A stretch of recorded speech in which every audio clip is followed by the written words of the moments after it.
Hey lovelies, it's Alexa and I am back with our Faces and Florals collaboration. Week 2, we are talking rainbow, and here is the girl I am going to make today. Look at how beautiful she is. I love her. I love how she came out. So see this girl I just pointed to? One of the things I get asked about is when I have a girl or a face with darker skin tone, how I manage to do all the depth and like highlights and shadows, that sort of thing.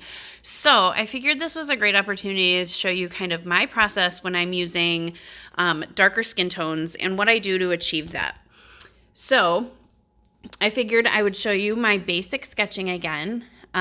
Those same guidelines that I always do, one down the middle, and then the 3 going down the face, starting with cutting it in half, and then you cut the bottom part in half again, and you do it again. And I believe in the last video I talked a little bit about the eyes and how you can find your placement for them. I tend to go whimsical, so even though this week's not whimsical, I am probably going to end up with a whimsical girl because that's just kind of how I do.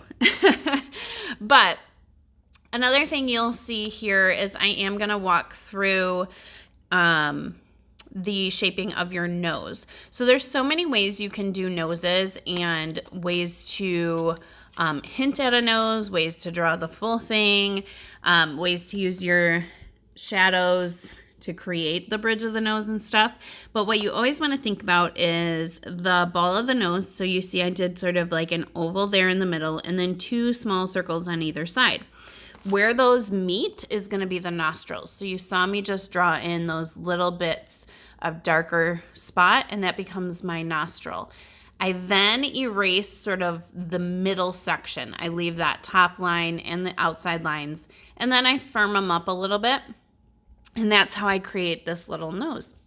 So it's a really great and easy way to draw your noses by doing that main circle or oval as the ball of your nose, and then the 2 on either side. It gives you a great guideline.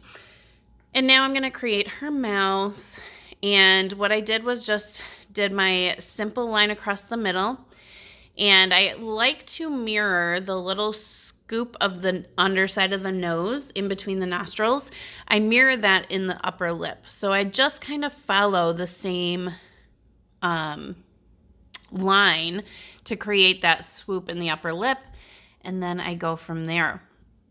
And again, I am doing those big, big eyes because I feel like whimsical again. Maybe for my last one next week, I'll have to do something with not such big, big eyes. But I don't know. It's just kind of my style. And I'm putting in her eyebrows. Again, the way I know where to start those eyebrows, you saw me measure kind of from where my pencil, or I measured with my pencil from the inner corner of the eye straight up, and that usually gives me a starting point. And again, those are just sort of sketched in right now. Most of this, like, I'm going to end up painting over and stuff like that, but I want to get a good solid sketch so I can kind of visualize my girl. So even once paint is going on, I still have that image sort of in my head. The other thing that I do to make sure that when I'm doing darker skin tones that I can still see my sketch is I take a brush pen and I go over it with that first. So this is a Pentel brush pen, and I will put it in the description box so you can see exactly what it's called. But it's one of my favorites. I like that one, and I also like the Jane Davenport brush pen. That's, you can actually see it off to the corner there, that little gold pen. Both of them work really, really well. And they both, once they are set, will not move. So I'm going to draw this in, and it does stay wet for a minute. So if you were to draw in with this and then come with your eraser to erase any extraneous pencil lines, you would get smudges. So what I end up doing is I draw it and I either hit it with a heat tool till I'm certain it's done and totally dry, or I do this part and then go about my day and I come back to it later. And of course, being a mom with 2 kiddos, that's usually like the option. I get a little bit of it done and then it all sits to dry while I go be mom for a while and then find another few minutes to come back and paint and all that sort of goodness. So again, I'm just going over the exact lines that I drew, shoring it up, and I will paint over these black lines, like certain ones, but I will also make it so that it's so bold that I'll still be able to see it. And then later I'll come back in after I've done my shading and stuff and add in black anywhere that I need to. So now that I've let her dry, you can see I like moved my hands around, made sure it was all dry, and then I erased any extra pencil marks. And now I'm grabbing my skin tone colors. There's all kinds, and I just happen to have certain ones I like. I like these DecoArt Americana premium ones. They just have a good range of color for me, and I think it's a good coverage. So I use 3 different colors there, and I will put them down below again, but I believe it's a burnt sienna, a raw sienna, and one other color. It was it was burnt umber, raw umber, and then burnt sienna. That's what it was. And so I just mixed those up, and the burnt sienna has a little bit of a red tone, so I did a small amount of that, and then the other 2 to get the color that I like. And whatever it is, you can choose. I mean, you could use it straight out of the tube, like the exact color that it is. I just kind of wanted to create a nice deep tone, but one that I could still show some highlights and shadows and that sort of thing. I am doing 2 coats on here. I am getting it to where it is pretty flat. So a lot of times, if you want to do all of your work just in acrylic, then you're going to be mixing throughout the whole thing. You're going to be doing that dance with your light and your shadows, right? So you'd have 3 colors really, and you'd have your main base color, and then you'd be adding in your highlights, and you'd be adding in your shadows with paints, and then starting to blend those. I'm going to show you a technique here that I really, really have learned, like, come to just love. Like, it makes me feel, I feel more in control of where I'm putting things with the blending and all of that. And what I do is I base it out in one tone, which obviously would feel flat and not have any of that. The next step of what I'm going to do, though, is going to be how I add in those highlights and shadows. While that's drying, I'm just going to give a little background coat here for underneath her hair. And like I said, this is a rainbow theme, and my concept was that the rainbow would come into play in her hair with the flowers. And I'll show you how I do that. Obviously, you saw the picture in the beginning, but I'll show you how I do that. And one thing I want you to know is this one, I do not create flowers like some crazy artistic flowers. I use a punch to do them. But I have a little creative way to do it so that they look a little more unique and that sort of thing. Now I'm coming in with, it's actually like an iridescent graphite color and then black. And I'm doing most of it in that iridescent black color or iridescent graphite color, and then I'm swooping in some of the black. To do that, the reason I do that is to give some texture. So a lot of times when people do darker complexions or even just dark hair, they can read kind of flat because we just use, it's so dark that we don't realize like that you can add those depths with various shades. So as you can see here, her hair looked really black, but then when I put in that true black, you could start to see the difference and that there was some texture to it and something unique to it, right? Okay, so the way I'm going to create my flowers is I'm getting out my jelly plate, and I'm not going to do anything super crazy fancy. I'm just going to be using it to, number one, mix my colors to get some good color mixing going on. I love being able to roll my brayer and combine colors to get that mid-tone. And then I'm going to show you some really, really basic things that you can do on a jelly plate, even if you've never used one. I laid a stencil down and rolled my brayer over it, and it leaves a slight impression. And I'm going to take my first print here, and you'll see the numbers there, but I'm going to take my second print, and that one actually looks really, really cool. I'm going to use that for sure in the future. I'm going to use the really bold one, though, today because I'm looking for color. But I figured it was a great chance to show you that, like, you don't need fancy stuff to use your jelly plate, and creative ways, right? So I'm using it to mix my colors. So there we go. I've got this like cool gradient color. And now I just used a squished up paper towel and I blotted it down almost like old school, like sponge painting in the 80s on your walls. But you get these great texture marks, works out really easy, and everyone's got paper towel. So super easy, and that one looks really cool too. All right, and then the next one, and as you can see, our theme is rainbow, so I am making sure I'm getting all my rainbow colors in there. So this next one, let's see, what am I gonna do on this one? I'm trying to remember exactly what I did on each one. So I'm making sure I get some reds and purples and pinks in there as well. And this one, I believe I'm going to, so I grabbed my little Distress ink pads, and there are those little square things, and I just stick the bottom square, like the bottom of it, and I get these cool squares. Looks really cool, super easy technique. It's literally looking around, grabbing anything you have that will make an impression or pick up some paint, and that's basically what I did there. And they look super fun and super cute. And I believe this is my last one because I'm getting my yellows and my oranges now. And again, I'm rolling that out. I do try to start with my lighter color when I'm rolling it to create that like ombre or gradient. I usually start with my lighter color and work towards the darker color.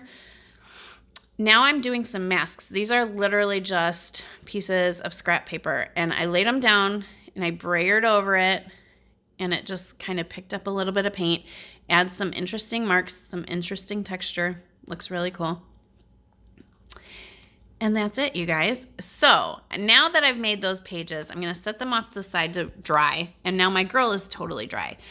I am going to grab my pan pastels, and these ones are the Jane Davenport ones.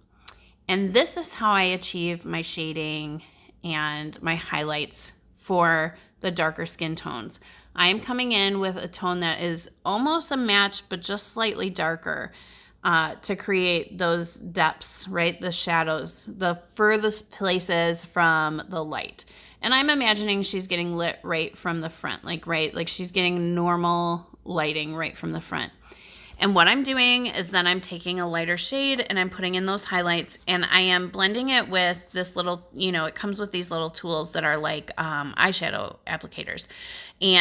But I do like to use my finger to kind of soften the edge a little bit. And that starts to give you some nice mixing as well, and you don't end up with these like harsh lines or whatever. And so now I'm kind of doing that dance that I was talking about. I added a little color to her cheeks. One thing that we forget about with the darker skin tones, you can still add the like pinks and stuff to the cheeks and the nose and the lips. It really does enhance your girl. So as you can see, the highlights, there are certain parts that look very highlighted. Other parts start to look a little more blended. And that's sort of the great part about your pastels, is you can kind of go back and forth and create this awesome depth, right? So she already has like so much more depth than she did when I just painted her a flat color. And now what's really cool is I'm going to take that same pen and I'm now going to go over like true up or shore up the lines on her face, and look how cool it looks. It totally pops, and it goes right over the pastels, which sometimes certain pens can act funny with it. These brush pens go right over it, so works out perfectly. And I'm adding in just those outlines, and she is starting to totally come to life, And even with my brush pen, I will add some little bits in her hair. Again, it adds another layer of texture to her hair, because while it doesn't necessarily totally read right away, see, like here it's still wet. You can totally see it. As it dries, you don't see it as obviously, but when it catches light, the pen reacts differently than like the matte paint. So when it catches light, it definitely adds another layer of texture. And I'm adding some whites to the white of her eyes. And then I start thinking, all right, here we go. What are we going to do? So I know I'm going to cut out her rainbow hair, but I knew her eyes, I had to deal with her eyes. And I was like, I should make them rainbow. And so I do that by grabbing my Neo 2s, and I do 3 colors. I do a pink, a bright yellow, and then like a turquoisey blue. And I just take a little bit of water and I start to move that so that it all blends and it creates my orange and my green. But look how pretty her eyes end up looking. It's like this watercolor goodness, and it was 3 little dabs of color, and there you go. And some water. And now I'm adding a little more highlight with my paint pen. You don't have to do this step, but I do kind of like the graphicness that comes like with adding the paint pen bits. I don't know why. It just really makes my heart happy. I think because I do the bold black lines, that having those little white lines start to balance it. I don't know. It just feels like super cool. And look I give her some lashes, and those brush pens are like perfect for drawing lashes. Start at the lash line and pull up as you as you draw your line, pull up a bit with your wrist, and you'll get the perfect lash every time. So now I got these little punch out things for flowers. Now, this is kind of like cheating. It's faces and florals, and I really took the time to draw a face. And the florals, I am not drawing. I wanted to show you guys that there are ways to add things to your piece without necessarily having to feel super uber confident in your abilities to draw them from scratch. It's the same reason I designed stamp faces, because people want to have faces in their stuff, but like, I get it. If there are times you want to try to learn how to draw it and you really want to have your go at it, but then there's times you want just a face on there and you don't want to have to do all of the thinking and the work and the process, right? So you have stamps and stencils, and even like Dina Wigley has like the tissue paper. And so I think Jane Davenport has the tissue paper with faces on it, and you could put those on.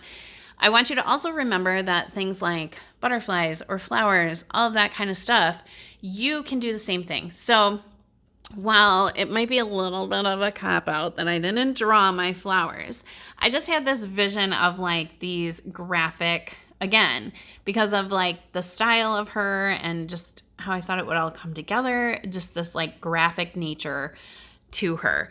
And the cutouts, they're unique because I did the jelly printing. So there's like all these little layers and textures to each flower. And of course I had to give her something to say, right? So I grabbed my bin of mismatchy stamps, like letter stamps. I like to do it where they don't match like you do. I just grab like whatever Y I find, whether it's capital, whether it's lowercase, that's what I go with. And I don't think about it. And I think what ends up happening is it looks really, really cool together. It just looks super fun. And I added in these little hearts just because, I mean, come on. So there you have it, my friends. This is my girl for the Rainbow Week. Faces and florals.